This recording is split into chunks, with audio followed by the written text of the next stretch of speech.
Vous le voyez, ce que les psys disent d'eux, c'est ce qui m'a inspiré cette idée de parler de ce qui se passe dans la tête d'Emmanuel Macron. Et c'est pour ça que j'ai demandé à Caroline, psychologue, de venir sur ce plateau. Et moi, il y a un point de départ qui m'a intéressé, qui est prononcé dans Le Point. C'est Jean-Pierre Winter, qui est psychanalyste, et qui dit « Toute sa vie, depuis l'âge de 15 ans, Emmanuel Macron a été marqué par la transgression. Il a signifié à ses proches, avec sa liaison qu'il a eue avec celle qui était sa professeure à l'époque, il a voulu marquer « Rien ne m'empêchera de faire ce que j'ai à faire ».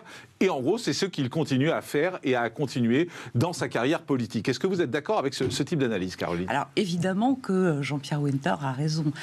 Emmanuel Macron témoigne d'un parcours transgressif. Mais ce que j'entends, c'est rien ne m'empêchera de faire ce que j'ai à faire. L'idée derrière, c'est aussi celle de la toute-puissance. C'est-à-dire, je peux tout et rien, je n'ai aucune inhibition et je ne m'arrêterai devant rien. D'où ce caractère transgressif, bien entendu. Mais la toute-puissance, ça, c'est celle qui lui a... c'est celle très certainement qu'il tire de son enfance, où il a été adoré, choyé par sa grand-mère, où tout lui réussissait, où il a fait des études avec une extrême facilité.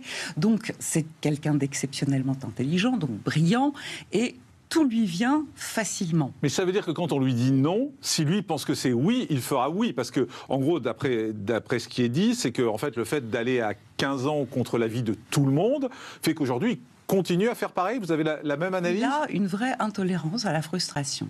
Il ne supporte pas qu'on s'oppose à sa volonté, il ne supporte pas qu'on s'oppose à ses convictions, et surtout, il ne supporte pas l'échec ou la contradiction.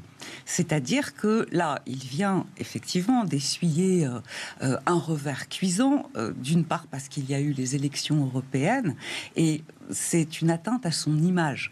Je ne connais pas Emmanuel Macron, donc bien entendu, tout ce que je dis, ce ne sont que des hypothèses. Parce que et c'est en réaction à ce que vous voyez de lui et à ses décisions, bien évidemment. Voilà. Mais ce passage à l'acte qui est de dissoudre, il résulte tout simplement d'une atteinte à son image. C'est-à-dire qu'on l'a rejeté. Il s'est senti rejeté, il s'est senti humilié.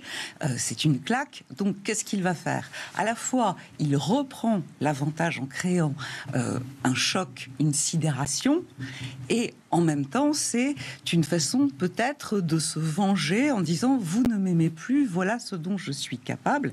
Et voilà, et d'ailleurs, l'interview du Monde en témoigne en disant « je leur ai lancé une grenade dégoupillée dans les jambes, maintenant on va bien voir ». Ça, c'est la réaction d'un enfant tout puissant à qui on refuse.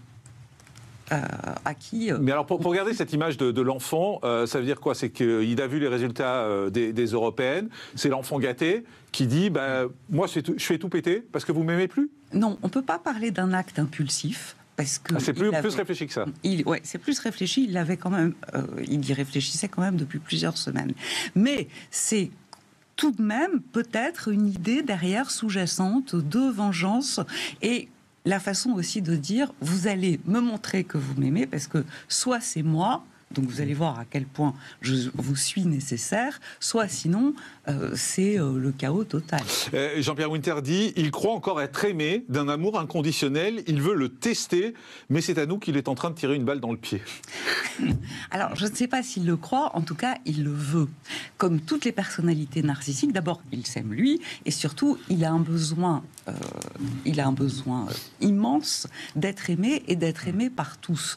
Donc regardez toutes les justifications et les prises de parole qu'il essaye de faire tout de suite après être passé à l'acte. Je vais vous expliquer pourquoi et vous allez continuer de m'aimer. Vous allez continuer de voir à quel point je suis incroyable, je suis formidable et je peux, moi, vous tirer de ce mauvais pas. Je suis toujours la solution. Il veut être aimé. Il y a également la façon qui a interpellé, la façon dont il a parlé de Gabriel Attal. Le 18 juin, il a parlé de Gabriel Attal comme de son petit frère.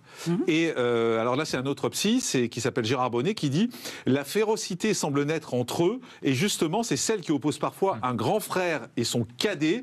Et Lacan parle de frérocité. Et non pas de férocité, mais de frérocité. Est-ce que ça peut vouloir dire, parce que ça a surpris tout le monde quand il dit Gabriel Attal, c'est un peu mon petit frère, alors on sait qu'il y a des tensions entre eux. Est-ce que c'est votre analyse également? Alors, ce qui est sûr, c'est qu'il se reconnaît en Gabriel Attal.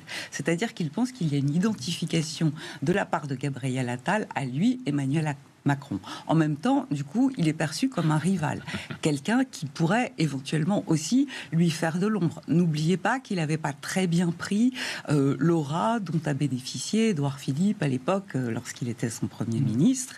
Il n'aimait pas trop finalement cette adhésion que remportait Édouard Philippe.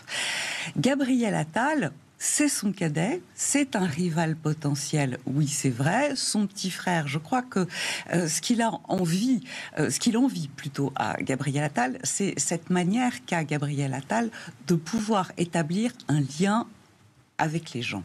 Et que lui, Emmanuel Macron, n'arrive pas à faire. N'arrive plus, en tout cas. Parce qu'au début, il a pu, et en fait, ça s'est coupé. Et on a le sentiment qu'aujourd'hui, c'est Gabriel Attal qui prend sa place. C'est très vrai ce que vous dites. Il prend sa place dans le cœur des gens, même. On le voit quand il va au contact des gens. C'est pas du tout le même accueil que Emmanuel Macron, sauf quand il est avec ses supporters, bien évidemment.